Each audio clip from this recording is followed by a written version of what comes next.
Hello YouTube, this your boy Big Boy Snatch on TV, and tonight I got my AEW Dynamite review on highlights. So if you guys are new to the channel, make sure you guys please hit that like button, subscribe to my channel for more wrestling content, follow my social media down below in the description. Now let's get started. Now AEW Dynamite was a very good show. Now AEW Dynamite was live in Los Angeles, California, Kia Forum. Okay, with that being said, let's get started. It is Wednesday, my dudes. You know what that means.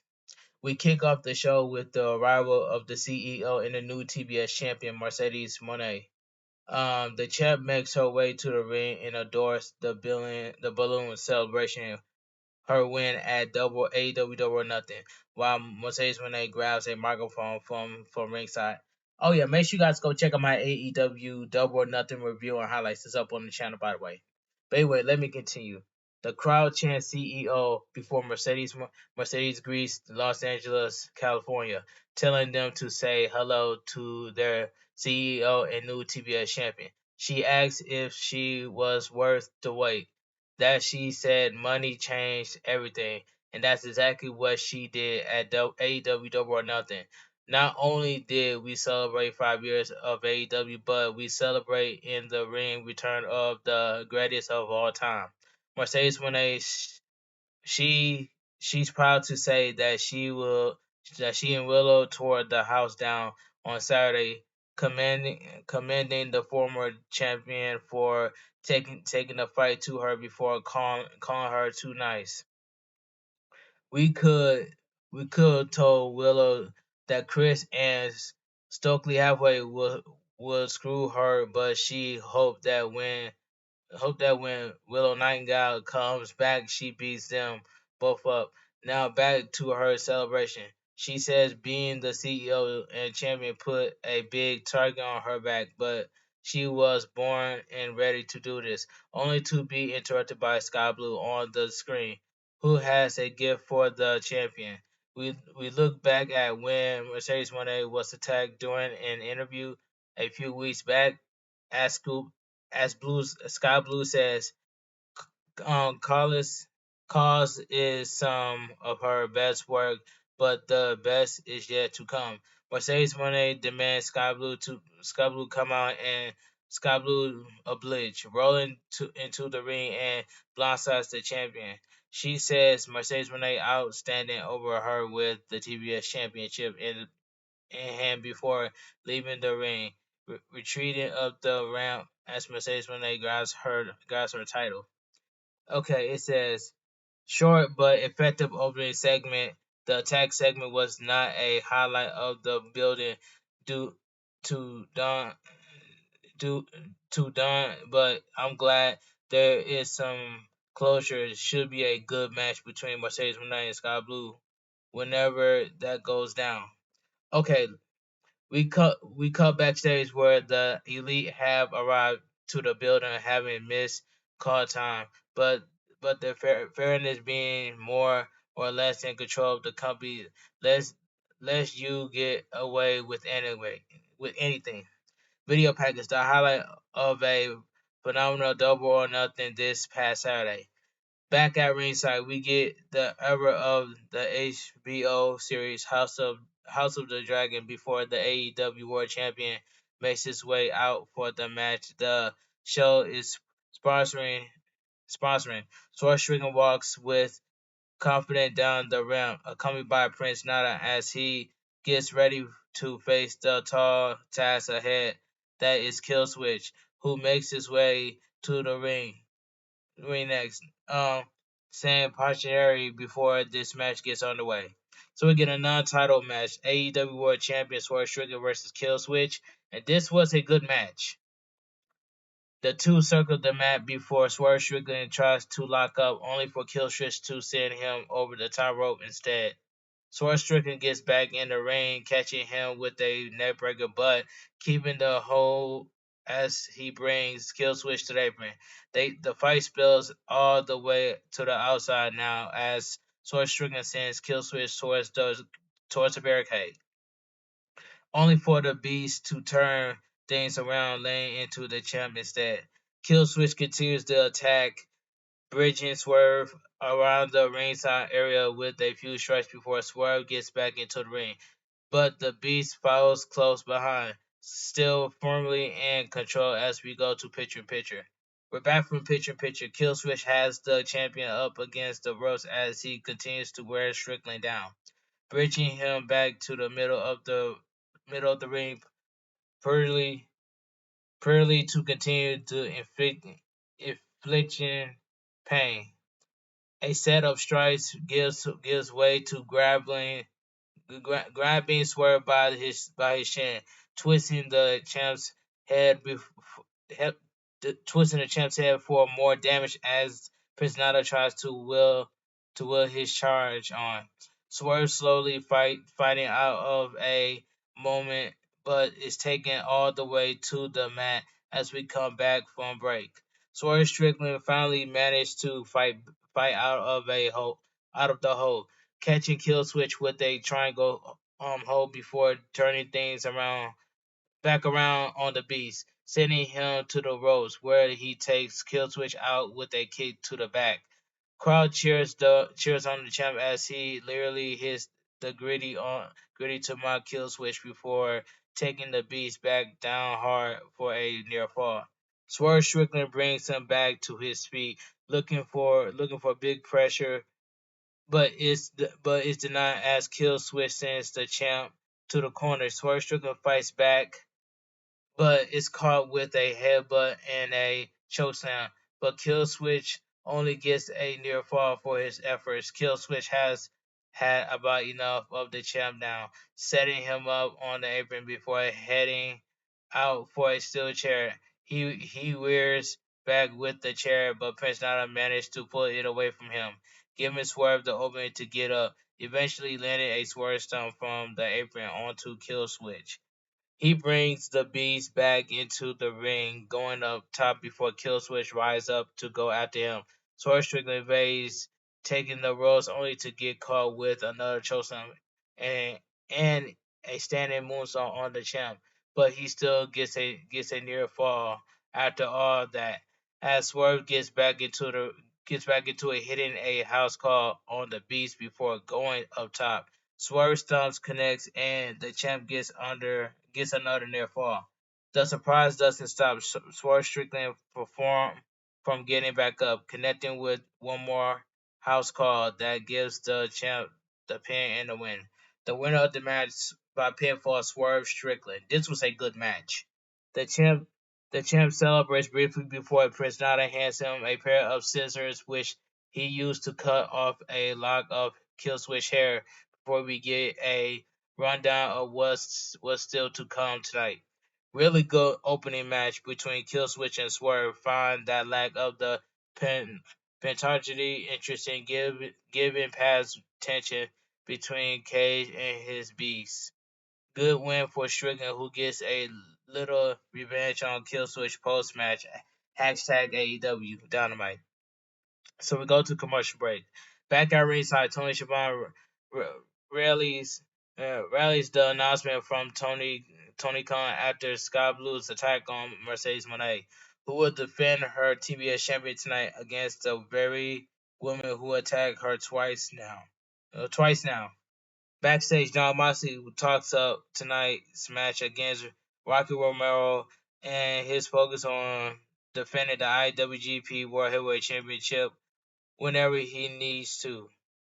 Back at ringside, Big Bill welcomes us to TV time with the Learning Tree. Chris Jericho, the ring sets up for the occasions with the tree model and a flat screen hanging above the ring. This all looks very familiar as Chris Jericho makes his way to the ring, thanking Big Bill for the welcome as he fifth student talks about leaves in the trees. Chris Jericho Chris Jericho hypes up the Learning Tree University T-shirt before giving himself praise as an FTW champion. Um, thus he gives kudos to Hook and Shibata for the fight they gave him at AEW Double or Nothing. He says if adversity is ice cream, you always put the cherry on top. He then welcomes his guest, Brian Keith, who does not want to hear from the crowd as he heads to the ring. Let's hear it from Brian. Okay, Chris Jericho asks Keith what made him want to suck into the Jericho vortex and falls under the learning tree. Brian Keefe talks about the disrespect he's seen Jericho being given despite his accomplishments, knowing anyone would be crazy not to jump at the opportunity.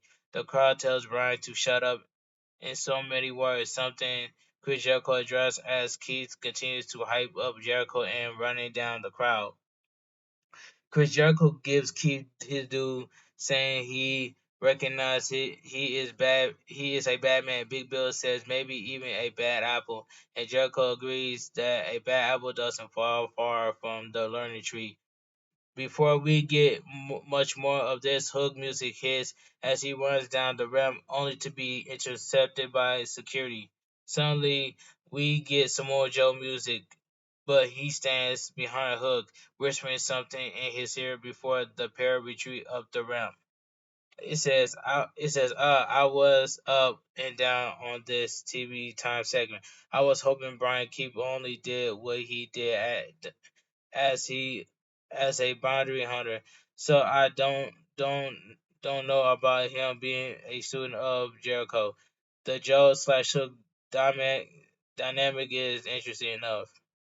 Interesting, interesting tough. Hashtag AEW Dynamite. A little bit of a little bit of whoopers, whoop whoopee here as commentary gets mixed up on what's next.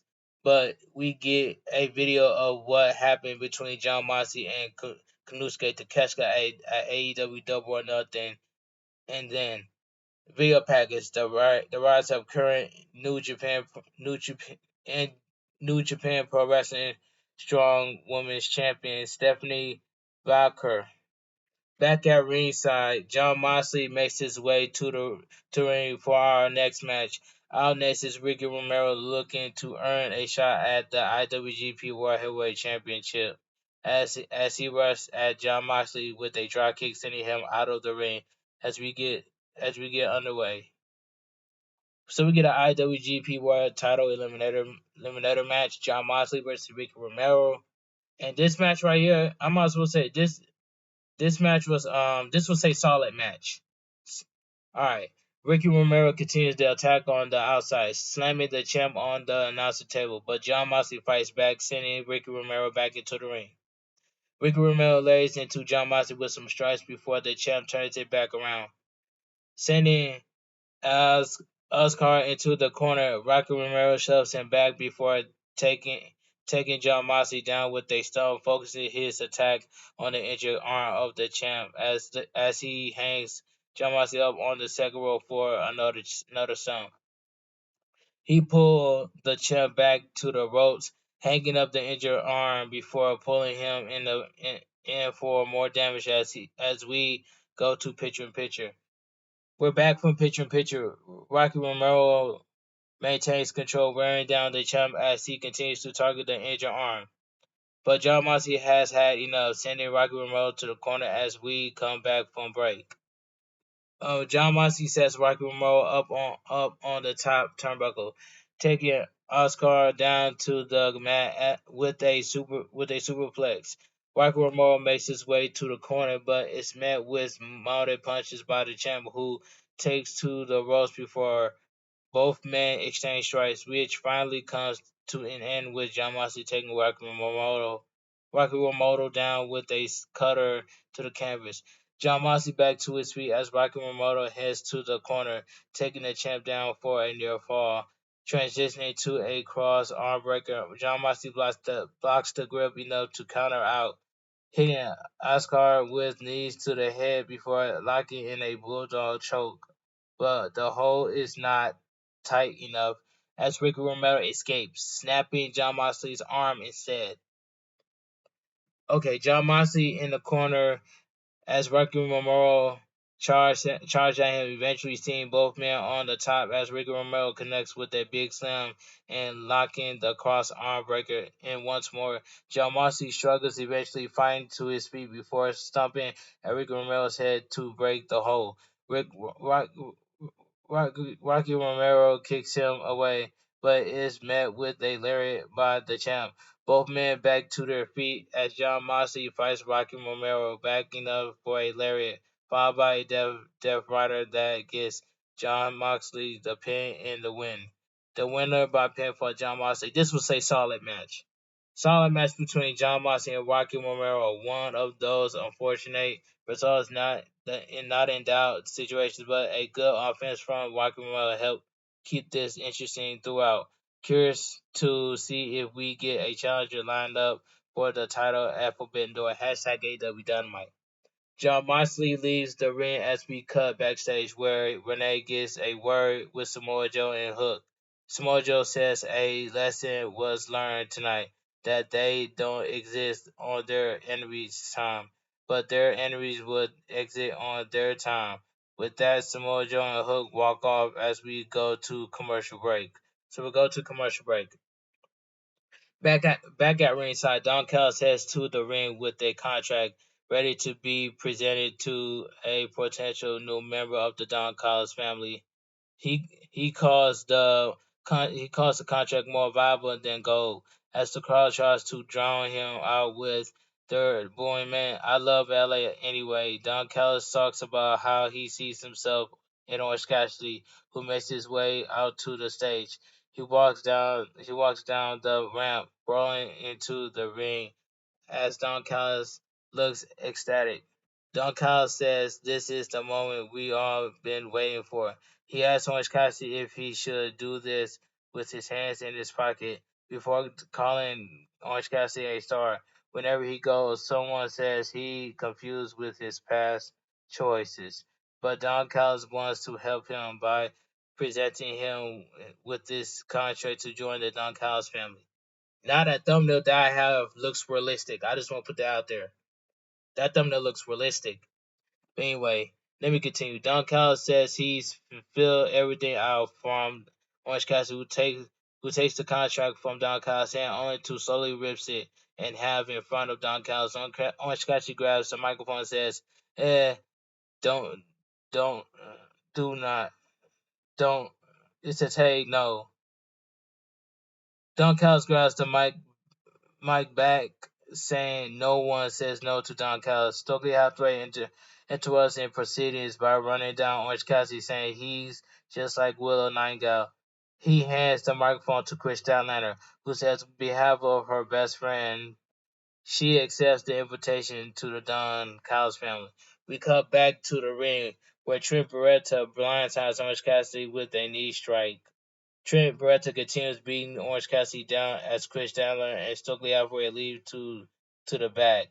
We see Trent Beretta and Don Callis hug it out, with Don Callis keeping one foot on the barely Sterling Cassidy Sterling Orange Cassidy before leaving the ring after some stumps on Orange Cassidy. Trent Beretta lays in one more good match before the pair retreat up the ramp, leaving us with a busted open. Orange Cassidy still in the ring. Well, there was a lot to that segment. So Trent joins the Don Callis family, Chris Allen and Sophie Hathaway have a hand in that. Curious stuff here. Not sure where else we're going with it. Hashtag AEW Dynamite. We cut backstage where Renee Paquette talks to Daniel Garcia and Daddy Magic.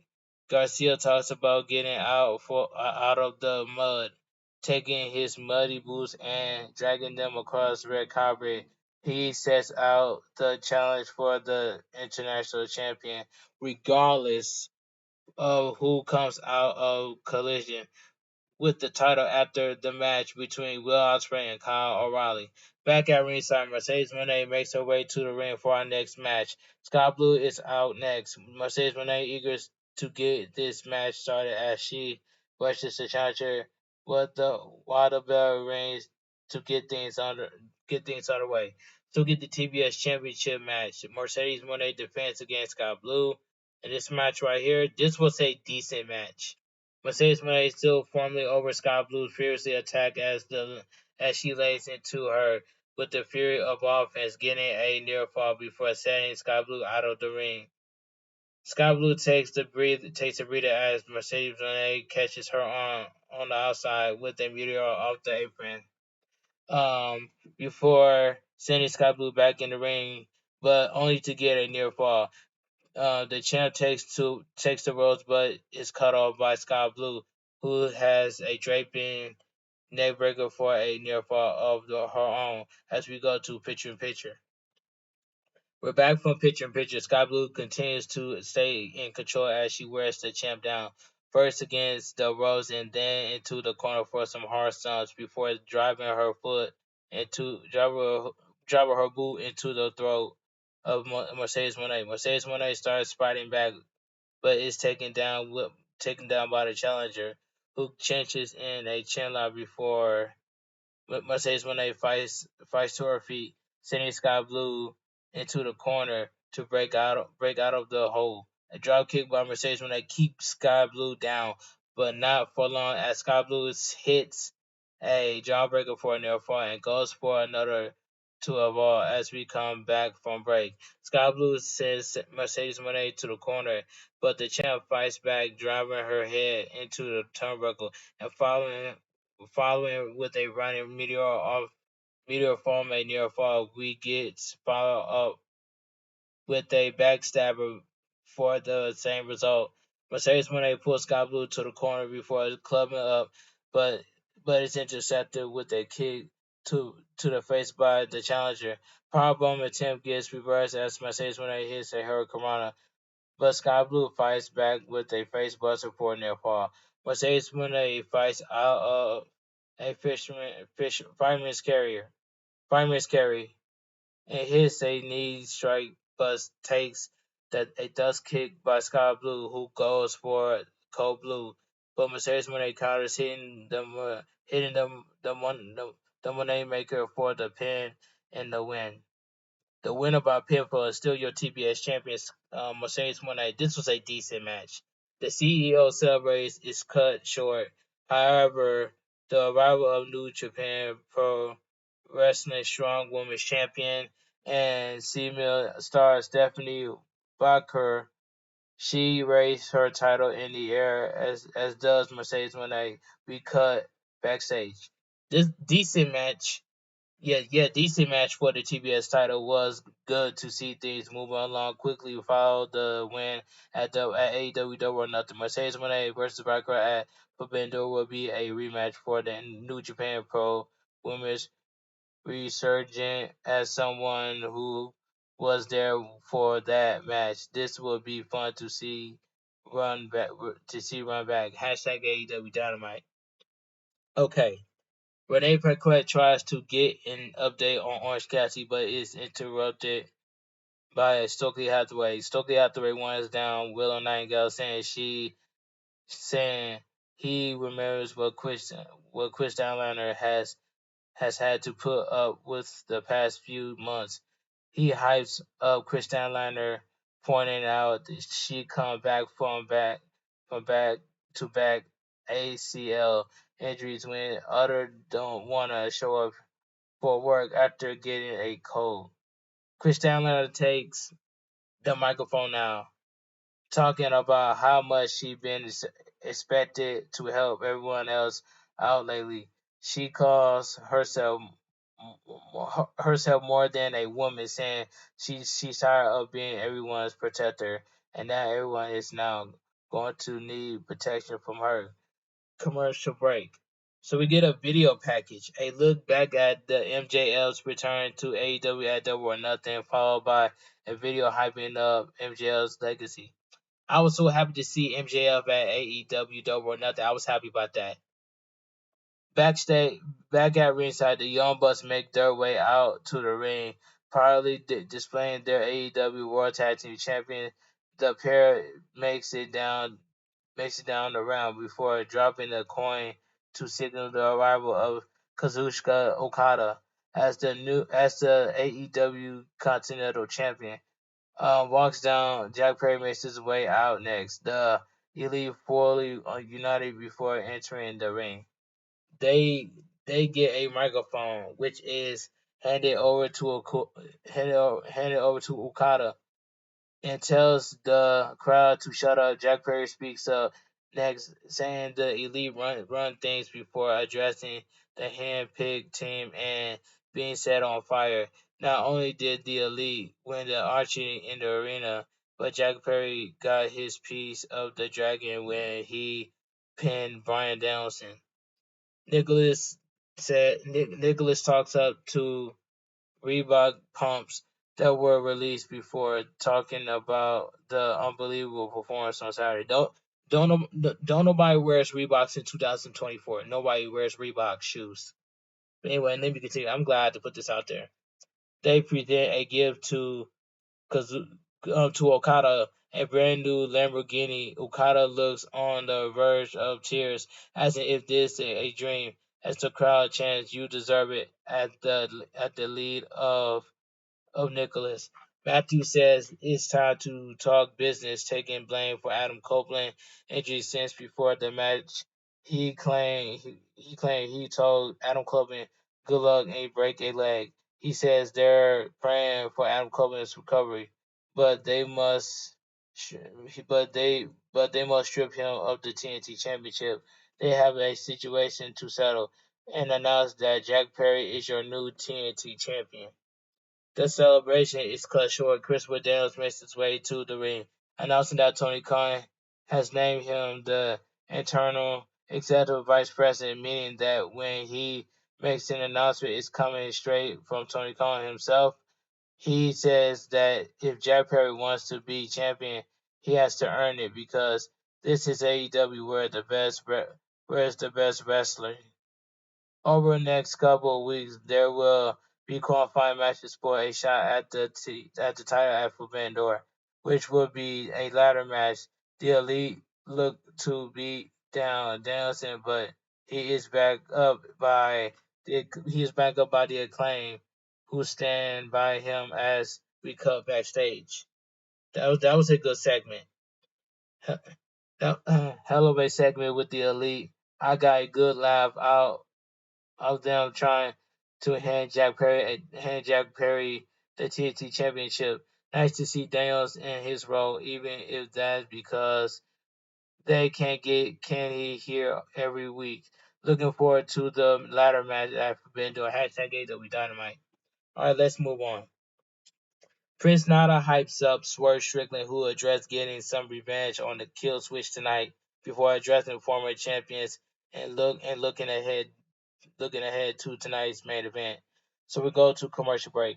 We cut backstage to Rouge to Rouge, who calls out MJF before we cut to ringside for our main event. Jay White is the first one out for this Casino Gauntlet match, followed by Pac as the match gets underway. So we get the main event of the evening, Casino Gauntlet match for a shot at the AEW World Championship at Forbidden Door. This was a fun main event match. Pac is still furious after double or nothing going on the attack quickly and sending the switchblade to the outside for more damage. Jay White fights him off and long enough to get back in the ring, but is met with a hurricanrana by Pac, sending him out of the ring before taking a big dive onto the switchblade. Pac goes up top for a shotgun dropkick, picking up a near fall before Jay White heads to the ropes to escape his wrath. And out next is third entrant Miss Miss Tico Miss Tico. He makes a beeline for the ring, taking Jay White down with ease before Pac catches him with a kick to the midsection. Miss Miss Tico responds in kind before hitting a rope walk attack, sending Pac down to the canvas, fending off Jay White before the two rivals fight it out on the outside before Mystico gets to drop on both of them with a big crossbody before we go to picture in picture. But we're back from picture in picture. Mystico is soon made a non-factor as Pac and Jay White and fighting each other some more. both in both in and out of the ring. With Pac out of his way, Jay White goes back in the ring to go after Mystico, but the Luchador fights back. Jay White turns it around with some stumps in the corner before Pac intervenes, laying into the switchblade forcing him out of the ring.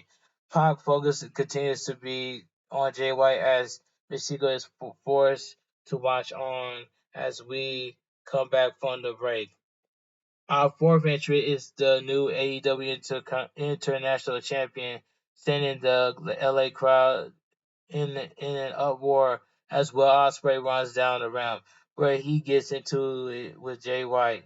Switchblade offers a handshake, but is met with a fury of offense from Will Ospreay, and as Jay White tries to escape, he gets sent back in the ring by Pac into a Oz cutter from the champ.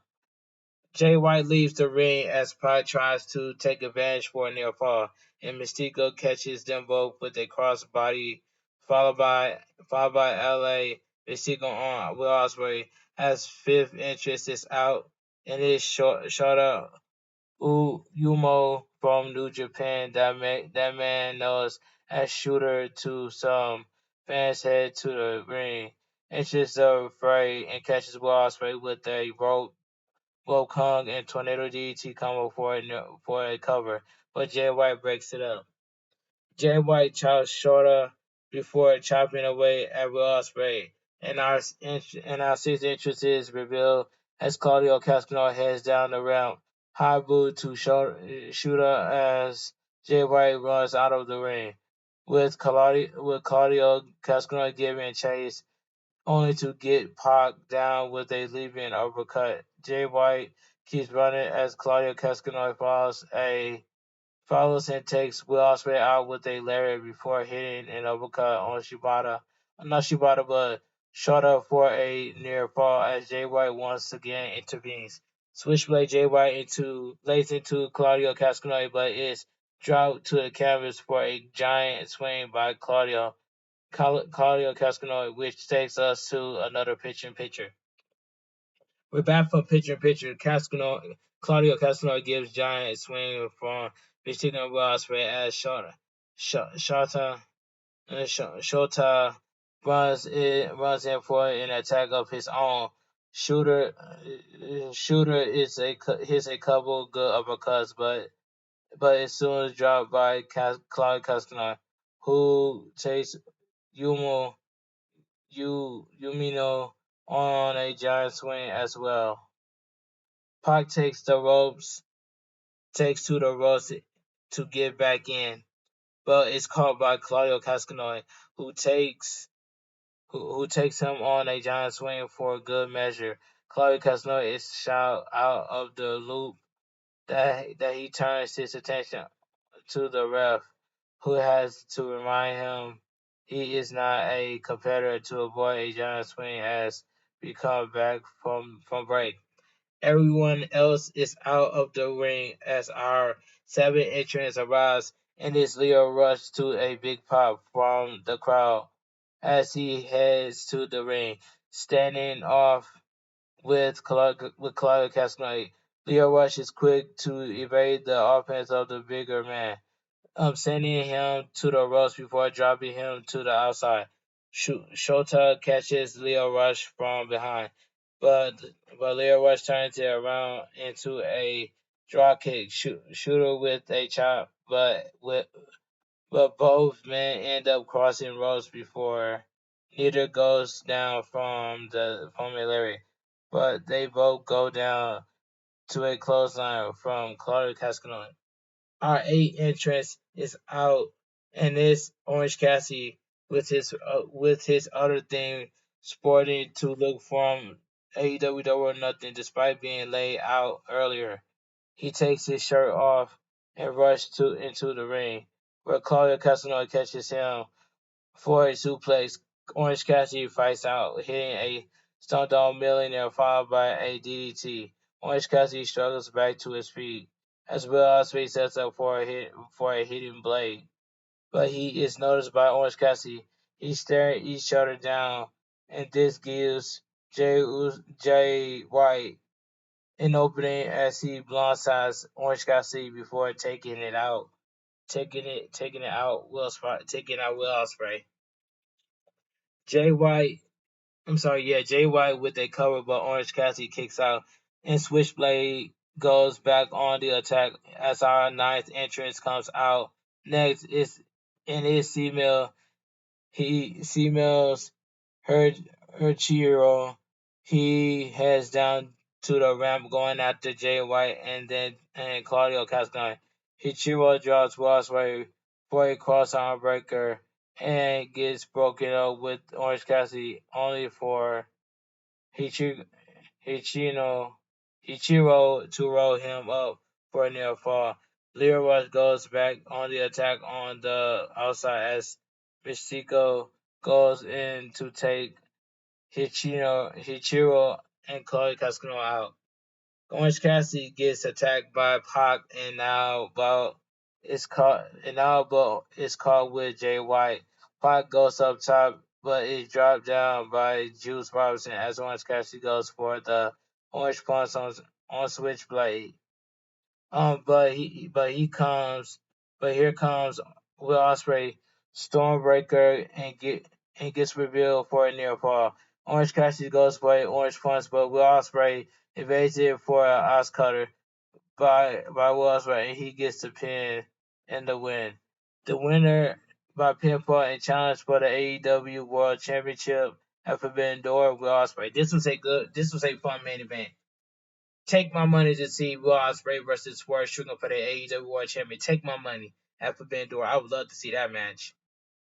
Um, the celebration is cut short as Swerve Strickland makes his way down the ramp, heading to the ring to stare down his new challenger. The crowd is electric for this upcoming match, with Will Ospreay having some words for his fellows with the fellow the champion versus champion comes to a close. The main event was a fun of a way to close out the night. Really like the AEW female and New Japan Pro Wrestling representation ahead of Forbidden Door. A massive win for Will Ospreay, who can now challenges for the AEW World Championship at the next pay per view #AEW Dynamite, which is Forbidden Door. And it says it does it feel kind of soon for Will Ospreay to be challenging for the world title? Maybe is that match going to be a banger for Forbidden Door? Yes, it is. Yes, it is. That's my only answer. I like to think so. On top of that, every international title match between now and then has some extra intrigue to it. #AEW Dynamite. That will be a big question going into Forbidden Door. Will Ospreay's focus on the world title distract him, causing him to lose the title as at the title he just won at AEW Door or nothing? We'll find out in the coming weeks. #AEW Dynamite. Strong overall, a strong episode of AEW Dynamite, followed by Double or Nothing. Some really good matches include a stellar main event. Things were quickly being set in place for Forbidden Door, and AEW Dynamite goes off the air. Okay, now AEW Dynamite was a very good show, and that's all I have to say. If you guys enjoy my AEW Dynamite review on how, please give this video a big fat thumbs up. Comment down below on what your thoughts on AEW Dynamite, because AEW Dynamite was a good show. Now that thumbnail looks realistic, and that's all I have to say. But anyway, if you guys enjoy my AEW Dynamite review on highs, please give this video a big fat thumbs up. And if you guys are new to the channel, make sure you guys please hit that subscribe button. Turn on post notifications for more wrestling content. Follow my social media down below in the description. And I will go live tomorrow for some Fortnite. So I will be going live on YouTube for Fortnite. And I want you guys to have a great night. Stay safe and always stay positive. And help me get to 3K watch hours so I can get that YouTube partner, so I can get that membership. And that's all I have to say. Have a great night. Stay safe and always stay positive. Kept your crew, kept your kings, kept your club. Too sweet. I'm out of here. Gang. Mwah. Bang. Too sweet. gang. And I will make an update video, and I'm gonna make a YouTube short update video after that's coming up next. I'm gonna make a YouTube short update video of me announcing of me announcing I'm going to have a world upcoming premiere for my AEW Dynamite review highs. So I'll make a YouTube short video about that next. So have a great night. Stay safe and always stay positive. Kept your crew, kept your kings, kept your club. Too sweet. I'm out of here. Gang. Mwah. Bang. Too sweet. Gang.